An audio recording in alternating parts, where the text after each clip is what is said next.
Hello everyone, कैसे हैं आप सब। एक बार पुनः से कोचिंग क्लासेस पर स्वागत है। उम्मीद करता हूं आप सब अच्छे होंगे, मस्त होंगे, बेहतर होंगे और आप सभी की पढ़ाई बेहतर चल रही होगी। प्यारे बच्चों, एमपी बोर्ड में क्लास 12 केमिस्ट्री का जो एग्जाम है 18 फरवरी को है और ऐसे में लगातार आप लोगों के लिए हमने क्लास दिया है और जाकर के पहले भी आप लोग चेक कर सकते हैं। प्लेलिस्ट बना हुआ है, चाहे वन शॉट हो बच्चों, चाहे रिविजन क्लास हो, इंपॉर्टेंट ऑब्जेक्टिव हो, प्रीवियस ईयर क्वेश्चन है, सब कुछ हमने कराया है। आज बच्चों हम प्रैक्टिस सेट नंबर जो 6 है इसका सोल्यूशन करने वाले हैं।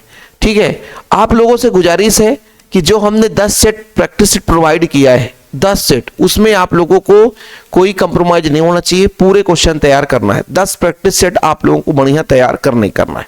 जो बच्चे अभी तक नहीं लिए हैं और चाहते हैं हमें प्रैक्टिस सेट चाहिए, तो कितना रुपए लगता है सर? 30 रुपए लगता है। आप लोगों को 30 रुपए देना पड़ेगा, 10 प्रैक्टिस सेट मिलेगा। कॉन्टेक्ट नंबर है 96 85 29 91 49। हिंदी मीडियम का है, जो बच्चा लेना चाहता है तो इस नंबर पे कांटेक्ट कर सकता है। चलिए शुरू करते हैं आगे की कहानी। आप लोगों से गुजारिश है कि बढ़िया आप लोग तैयार करना चौचक तरीके से बच्चों। ठीक है, प्रश्न देखते हैं। पहला प्रश्न, यहां पर इसको सॉल्व करना है और थोड़ा सा समय भी लगेगा कि भाई एक प्रथम कोटि की अभिक्रिया है, 16 मिनट में 75% पूर्ण होता बच्चों। ठीक है, तो 50% पूर्ण होने में कितना समय लगेगा? ठीक है, तो इसका जो सोल्यूशन है बच्चों वो अपना 8 मिनट है।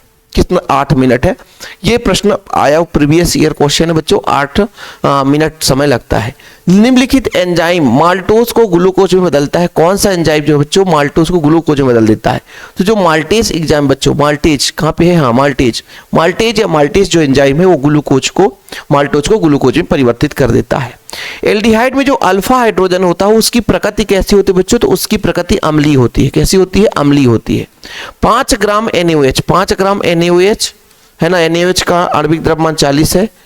1000/250, ये 250 चौकी में जाएगा बच्चों, 410 से जाएगा, 0.5 आ जाएगा, 0.5 आ जाएगा। यहां पे आंसर आ गया है ना, मोलरिटी बच्चों।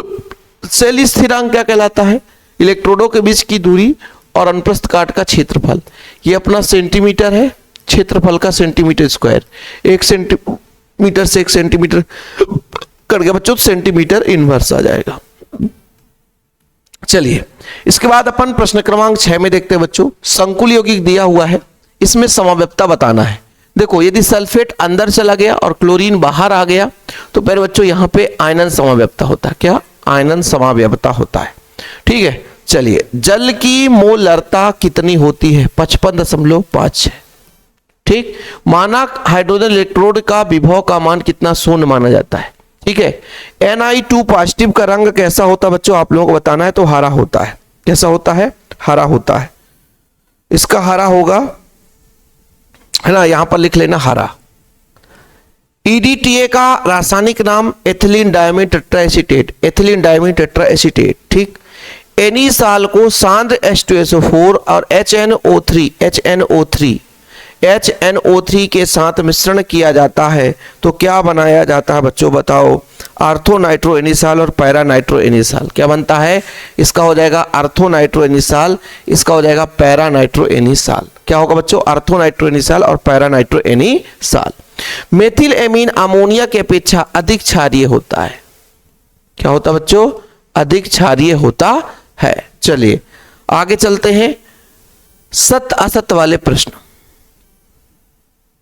हीमोग्लोबिन आयरन का संकर यौगिक है, बिल्कुल सही है।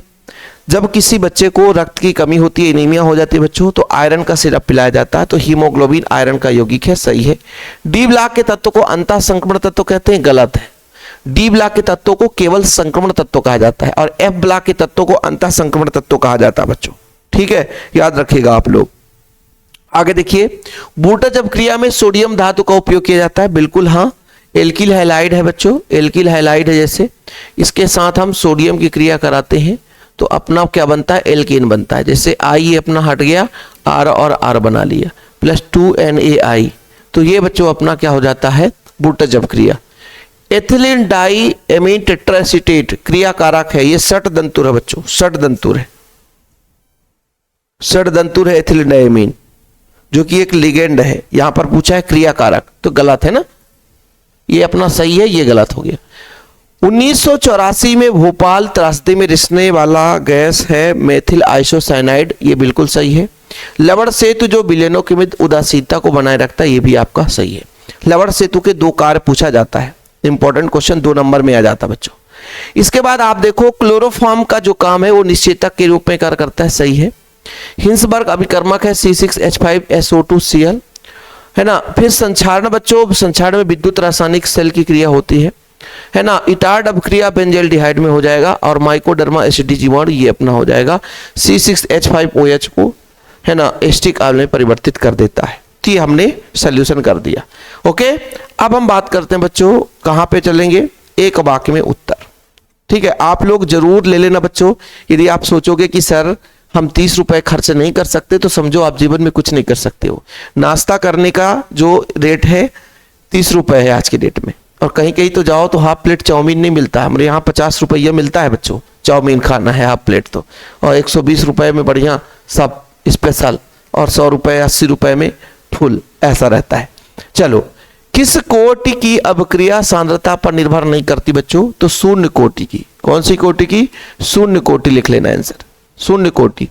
संक्रमण धातुओं के लवण सामान्यतः रंगीन होते हैं, बिल्कुल सही है। मैंने आपको बताया है कि डी ब्लॉक के तत्वों का जो भौतिक गुण है वहां से क्वेश्चन ऑब्जेक्टिव भी, और बच्चों 2 नंबर का 3 नंबर का भी पूछा जाएगा।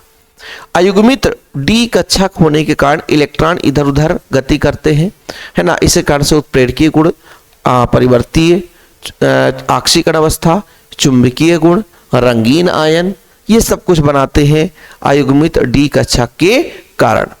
6 का आप लोग रासायनिक नाम बताओ, तो बच्चों बेंजीन हेक्साक्लोराइड, बेंजीन हेक्साक्लोराइड। यानी बच्चों गैमेक्सिन C6H6Cl6। क्षार NaOH की उपस्थिति में फिनाल की अभिक्रिया क्लोरोफॉर्म से करा दिया जाए तो सैलिसिल एल्डिहाइड प्राप्त होता है। यह अभिक्रिया क्या कहलाता है बच्चों, आप लोगों को बताना है।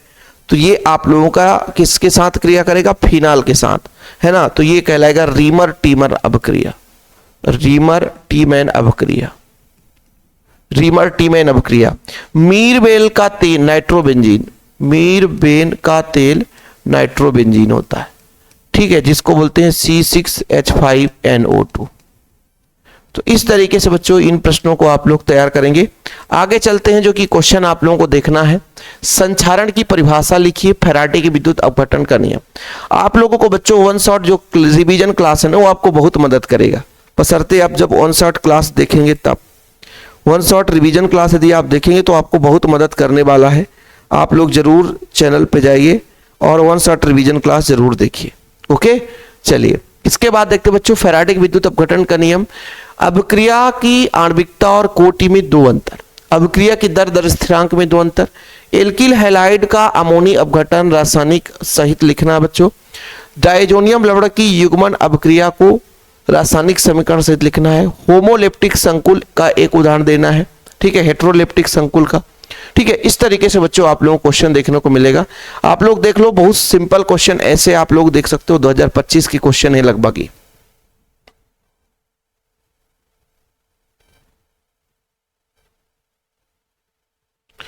ठीक है, और जो भी बच्चे कॉल करते हैं तो मैं आप लोगों से गुजारिश करता हूं कि जब मैं वीडियो बना रहा होता हूं तब मैं कॉल रिसीव नहीं करता हूं। बाकी बच्चों इस तरह से जो प्रैक्टिस सेट बनाया, देखो प्रैक्टिस सेट में एक खासियत है, 4 वर्ष का पेपर क्वेश्चन जो है उसी में समाहित कर दिया गया है। प्रीवियस ईयर क्वेश्चन जो इंपॉर्टेंट क्वेश्चन थे उसको भी समाहित किया गया है, और जो आने के चांसेस हैं उन सभी प्रश्नों को संकलित करके आपके 10 प्रैक्टिस सेट बनाए गए हैं। तो आप लोगों को बढ़िया 10 प्रैक्टिस सेट में आकर के जुड़ना है, तैयारी करना है। चैनल पे पहली बार आए हैं, चैनल को सब्सक्राइब कर लेना है। आप लोगों के लिए लगातार हम हेल्पफुल वीडियो लाते हैं और लाते रहेंगे। 30 रुपए की बात है, जिन बच्चों को लेना है तो कॉन्टैक्ट नंबर है 96 85 29 91 49, 9685299149, जो कि मेरा पर्सनल नंबर है बच्चों। आप लोग जरूर कॉन्टैक्ट कर सकते हैं। ओके, जय हिंद, वंदे मातरम।